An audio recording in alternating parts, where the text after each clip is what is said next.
In the early days of the church, a vibrant community formed around the teachings of Jesus. Among them was a man named James, a leader in the Jerusalem church. He was known for his unwavering faith and deep wisdom, a man whose heart beat with the love of Christ. As he observed the struggles of believers scattered throughout the region, he felt a pressing need to share his teachings.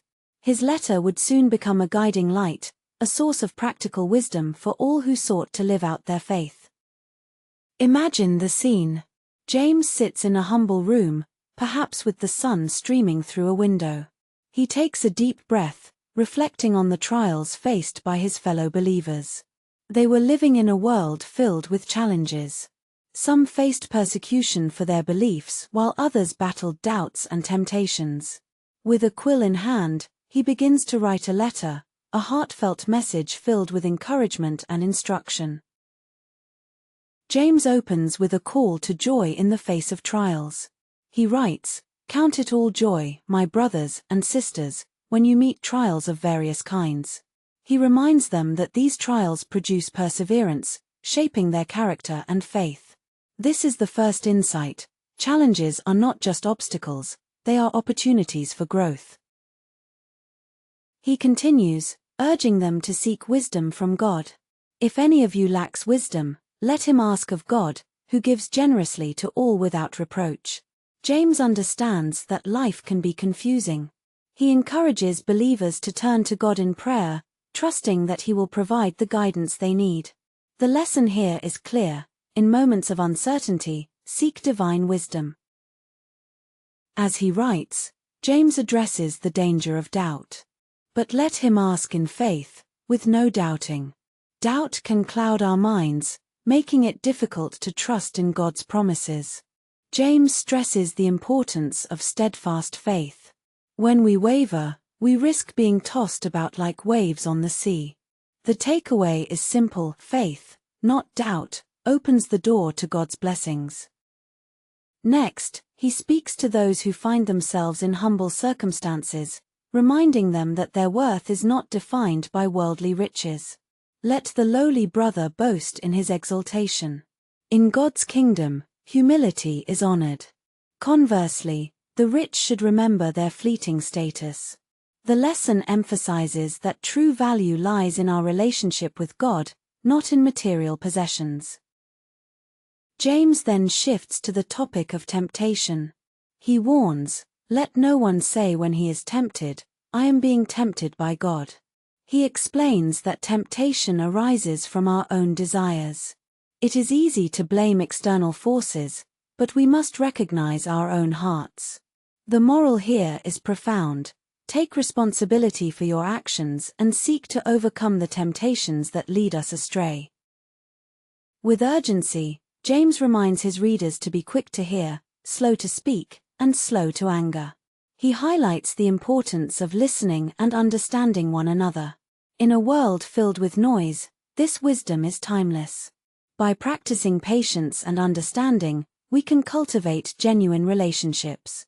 The lesson encourages us to approach each other with compassion. Next, he emphasizes the significance of putting faith into action. Be doers of the word, and not hearers only, deceiving yourselves. He paints a vivid picture of a man who looks in the mirror and forgets what he looks like. Knowledge without action is empty. The lesson here is clear: true faith manifests in our deeds. We are called to live out the teachings of Christ in our daily lives. James warns against favoritism within the community. He recounts a scenario where a rich man walks into the assembly, and everyone rushes to honor him, while a poor man is treated with disdain. "Have you not then made distinctions among yourselves?" he asks. This behavior contradicts the heart of the gospel. The lesson reminds us that God sees the heart, not the outward appearance. We are to love all, regardless of status. As he writes, James moves to the weighty topic of faith and works. Faith by itself, if it does not have works, is dead. He uses the example of Abraham, who was justified by his actions when he offered his son Isaac. This profound truth echoes through the ages. The lesson is that genuine faith will always bear fruit. It is alive and active, reflecting the love of Christ in tangible ways. James then addresses the power of the tongue. He warns about the potential for words to harm and destroy. The tongue is a small member, yet it boasts of great things. He illustrates how a small spark can set a forest ablaze. Our words hold power, capable of building up or tearing down. The lesson here is to be mindful of what we say. May our words bring life and encouragement rather than harm. In a moment of reflection, he urges believers to seek wisdom from above. This wisdom is pure, peaceable, and full of mercy. It contrasts sharply with earthly wisdom, which often breeds conflict. The lesson is clear: pursue God's wisdom in our interactions. It leads to harmony and unity within the community of faith. James then confronts the issue of conflicts among believers.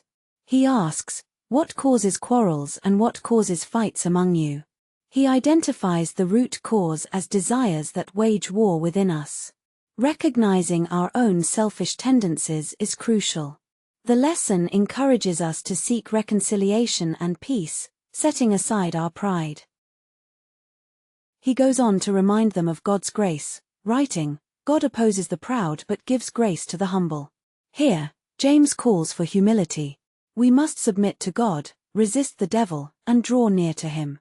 The moral is profound: humility opens the door to God's grace and restoration. As he continues, James urges his audience to be cautious with their plans. "Come now, you who say, 'Today or tomorrow we will go into such and such a town.' Life is uncertain, and we should always acknowledge God's sovereignty. The lesson teaches us to hold our plans loosely, trusting in God's perfect timing." In his closing remarks, James focuses on prayer. He encourages the believers to pray in all circumstances, whether in joy or in sorrow. "Is anyone among you suffering? Let him pray." He emphasizes the power of prayer to heal and restore. The takeaway here is simple yet profound: prayer connects us to the heart of God and brings about change. James concludes with a powerful reminder of the importance of bringing back those who wander from the truth. He writes, "Whoever brings back a sinner from his wandering will save his soul from death." It is a call to action, urging believers to care for one another. The lesson is about love, reaching out to those who have strayed and guiding them back to the light. As we reflect on the teachings of James, we see a tapestry of wisdom woven through these verses.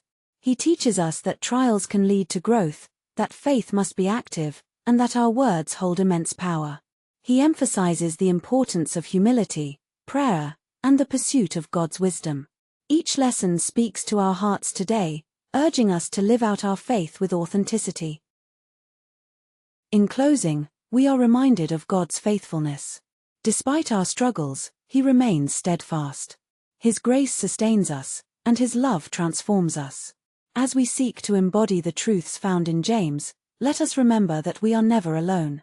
God walks with us, guiding our steps and shaping our hearts.